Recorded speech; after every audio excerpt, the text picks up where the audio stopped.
Before diving into this incredible story, consider subscribing to the channel and hitting the bell. Every story here has something to say, and you won't want to miss a single one. Ravenhill, a small town, forgotten by the world, hidden between blue mountains and black pine forests, somewhere in the northeastern United States. Fog descended every evening like a blanket of silence. On the winding roads, the streetlights seemed reluctant to shine, and the old houses looked out at passers-by through closed windows, like eyes that had seen too much. Ravenhill no longer appears on any modern map. It's a town that GPS devices refuse to find, a town whose inhabitants avoid speaking its name outside its borders.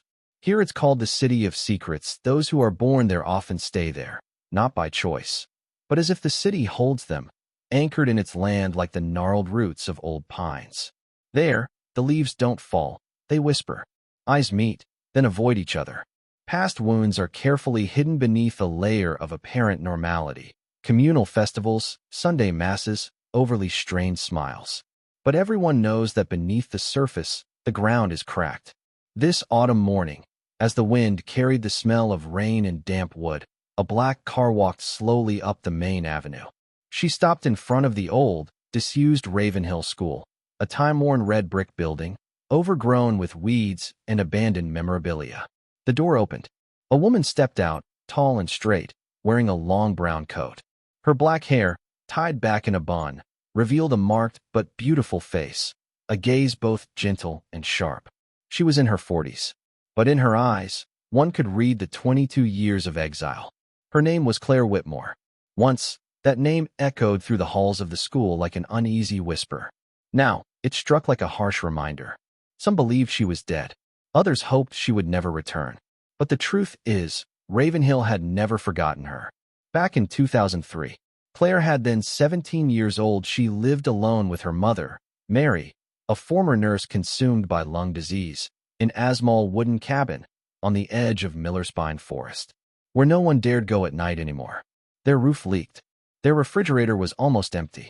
But Claire shone at school, top of her class, an insatiable reader, discreet but fearsomely intelligent. She dreamed of literature, of departures, of justice. Then there was Nathaniel Brooks. Nathaniel was the mayor's only son, Henry Brooks, and the designated heir to Ravenhill's vast lands and businesses. He had the kind of casual elegance attributed to the sons of dynasties.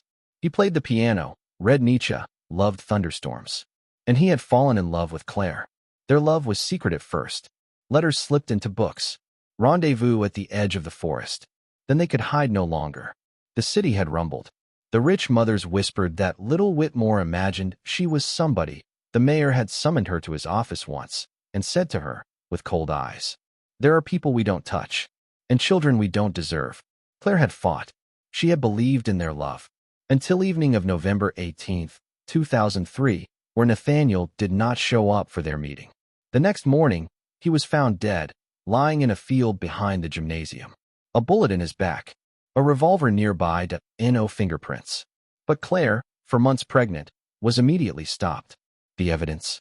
No credible motive. No witnesses. Just rumors. And in a town like Ravenhill, rumors are worth condemnations. During the trial, the letter Nathaniel had sent him the day before his death, in which he said he wanted to flee Ravenhill with her, was refused as evidence, allegedly unauthenticated. The local press went wild. The vengeful lover. The cursed child. Her court-appointed lawyer did little. She was judged, smeared, humiliated. But, in the absence of concrete evidence, the judge could not condemn her. He declared a dismissal. Too late. The city had already banned her. One morning, burned crosses were found in front of the cabin. Words painted on the walls. Noble blood killer. Sweet-eyed slut. Mary died a few weeks later. Claire, alone and pregnant, disappeared into the night, taking with her rounded belly and the ashes of her dreams. She changed her name, found refuge in a small town in Massachusetts, gave birth to her son, Elliot, and swore not to ever again speak the name Ravenhill. But the story was not over. She was sleeping, and that autumn morning, in the cold wind of her childhood, Claire came to wake her up. Elliot grew up in Boston, in a small, bright apartment on Cambridge Street, among his mother's books, silent memories, and meaningful silences. From childhood, He had sensed a gap in their story. His mother, Claire, spoke little of her past and never of his father. But Elliot was curious, too intelligent to be satisfied with half-truths. Brilliant in high school, passionate about history, archives, and forgotten stories. He often said, "If we don't know where we come from, we let others decide who we are." As 17 years old one winter's eve, while searching the attic of an old building where Claire had raised him, he discovered a dusty wooden box sealed with faded string. He had never seen it before. The label simply read, "For my son, when he's ready." With a shaky breath, he untied the string. Inside, yellowed letters, some typed, others handwritten. Photographs with creased edges, a young woman with dark hair, his mother, when she was younger, in the arms of a boy with gentle eyes. A blond boy, in a white shirt, who stared at him from the image with a strange familiarity. And finally, one collar in silver. Simple, yet elegant. Behind the medallion, finely engraved, Nathaniel B. Elliot felt the ground give way. He ran to see his mother, the box still against his chest. Claire was in the kitchen, making tea. When she saw the box, her body froze. Her hands shook, and the cup shattered in the sink. Where did you find that?" she asked, her voice breaking. Elliot approached. He didn't shout. He whispered, as if afraid of hurting the truth. "Mom, who is Nathaniel Brooks?" She remained silent for a long time. Then she sat down, placed her hands on the table, and said, in an almost extinguished voice, "Your father." She told it all, in one breath. The forbidden love, the trial, Nathaniel's death, the banishment, Ravenhill, the enforced silence. She spoke as if pulling out a thorn buried too long. She made no attempt to apologize or defend herself. In the end, Elliot cried, but not with sadness, of determination. "You didn't run away. You protected me. But now I'm going to protect you. We can't let the truth be buried, even under 20 years of silence." A few weeks later, they returned to Ravenhill. The town hadn't changed, but Elliot, himself, was not a fragile child. He bore the features of Nathaniel, but the strength of Claire. In his hand, he held a yellowed copy of his father's diary. This notebook, saved by June Keller, Claire's former best friend, now an archivist at a small library in Maine. She had hidden it away all these years, in case one day someone would have the courage to come back. And that day had arrived. The Brooks Grand Mansion still overlooked Ravenhill, like a fortress frozen in time. Antique stained glass windows, massive furniture, and the smell of polished wood that couldn't hide the mildew of time. Margaret Brooks, the mayor's widow and remorseless matriarch, opened the door herself. Her hair had turned white, her features harder, but nothing in his eyes had changed. An icy pride, a carefully cultivated hatred. Seeing Claire on her front steps, Margaret narrowed her eyes. "You should have stayed dead for us," she said, without even a hello. Claire didn't blink. She didn't look down this time. "And you should have loved your son more than your name." Margaret took a step back.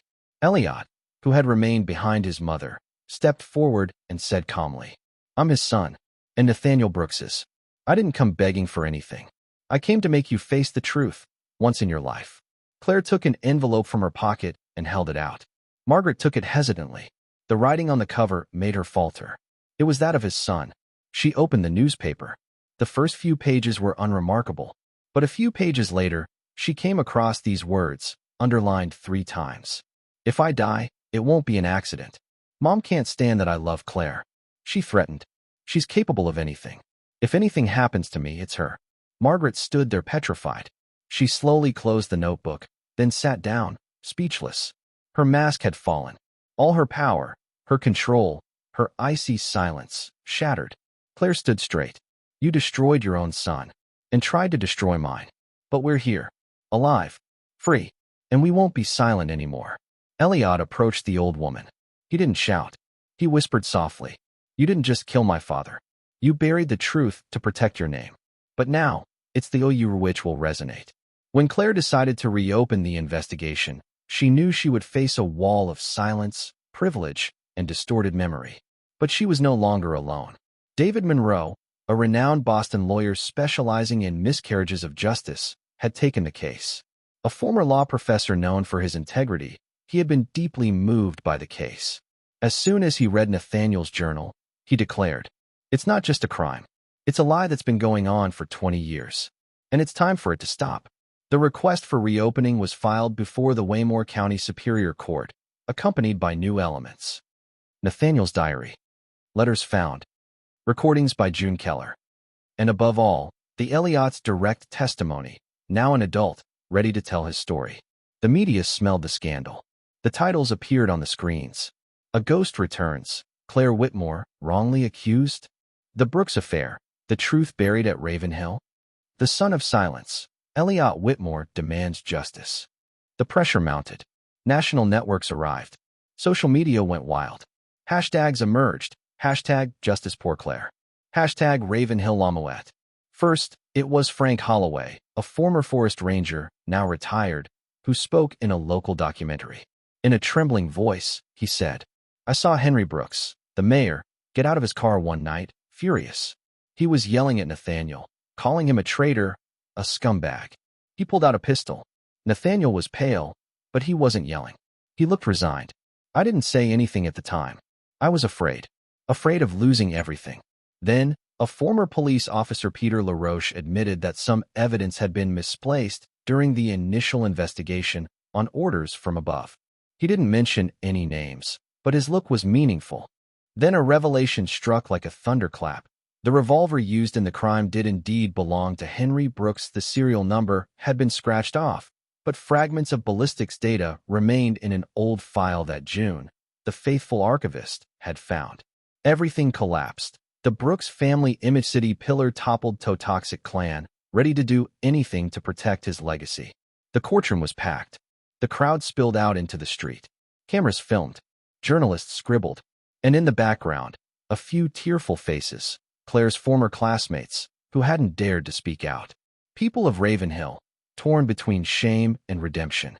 Claire entered the room, dressed simply. She held her son's hand. Elliott, in a dark suit, wore his father's necklace around his neck. He wasn't trembling. He was looking straight ahead. He carried the weight of 2 decades, not as a burden, but as a legacy to honor. The judge, a stern man with a piercing gaze, allowed Elliott to speak. Silence fell. The teenager stepped up to the bar, took out a folded sheet of paper, and read in a clear voice. "If I die, I want people to know that Claire made me a better person. She is stronger than all the men in this city. My son, if you are reading this, know that you were born of love, and that your name, one day, will wash away hours of shame."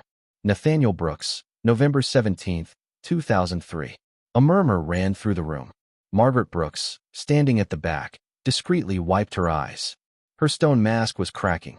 The judge asked for silence. He looked at Claire for a long time, then said, "The court acknowledges that the initial investigation was botched, compromised by outside influences, and tainted by serious bias. As a result, Claire Whitmore's name is officially cleared of all charges. This court wishes to present to him, in the name of human justice, its most sincere apologies." Thunderous applause. Tears, even among the journalists. Claire, standing upright, didn't cry. She squeezed her son's hand and looked at him with all the love she had pent up for 20 years. At the exit, a human tide were waiting for them. Cameras, shouts of support. Signs, "Welcome home, Claire." Elliott, worthy son of Ravenhill. David Monroe said to the microphones, "Today, a woman regains her name. A son, her father. And a city, her conscience." With the trial over and the cameras gone, Claire and Elliott could have sought oblivion, left Ravenhill and its scars. But Claire didn't want to run away anymore. When the Brooks lawyers offered him a 6-figure check in exchange for Asselyn's clause, she looked at them with a sharp calm.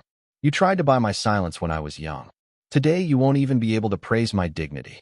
She signed the refusal with a neat stroke, then turned the page, not to forget it, but to write the sequel. With the help of David Monroe, Claire bought back the disused old Ravenhill school, the one she had stopped in front of on her return. The dilapidated walls were repainted. The windows were replaced. The garden was cleaned.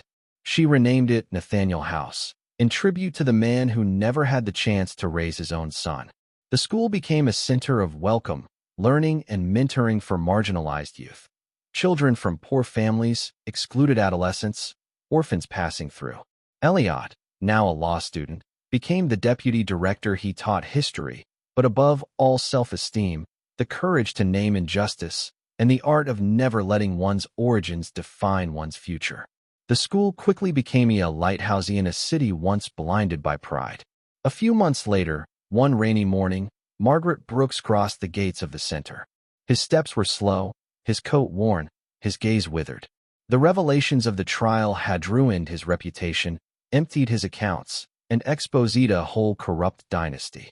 But she hadn't come for herself. She was holding a little boy by the hand, brown eyes, brown hair, worried face. His grandson, the son of her second son, abandoned by a drug-addicted mother, never recognized by the family. Margaret, broken, had custody. In front of Claire, she stopped. His name is Michael. He's 8 years old. He hardly speaks. I have nothing left. Accept him. Claire didn't move. Why come here, Margaret? There are other centers. Other cities. Margaret looked up, wavering. Because he deserves better than lies. Because I don't want to die without trying to fix something. Claire stares at her for a long time. Then designate a bench. Sit down. And tell him. Tell him the whole truth. From your mouth. Not a word less. He doesn't owe you anything. But you owe him all. Margaret nodded slowly. She sat down, held little Michael's hand, and for the first time, said the words she had never said to Nathaniel. It took Ravenhill a while to heal. But something had changed. The pine trees no longer whispered in fear, but in memory. The silence was no longer complicit. It was respectful. Former students came to help Claire and Elliot. Newspapers published articles about the center's transformation. Young people spoke openly about how, for the first time, listened without judging. Even the town's old church opened its doors to host community forums. The town was slowly learning to leave with the truth, rather than hiding it under layers of propriety. One day, while Elliot was watering the flowers in the center's small garden, a little girl asked him, "Mr. Elliot, why is your school called Nathaniel House?" He knelt down, smiled at her, and simply replied, "Because a good man was silenced." And that today, every word we learn here is a way of free of it. Sometimes, when the wind rises in the pines, when the branches rustle gently in the golden evening light, you could swear you heard a voice. Calm, soothed, proud. I was born out of scandal, but I will live for righteousness. And in that breath, all of Ravenhill breathes.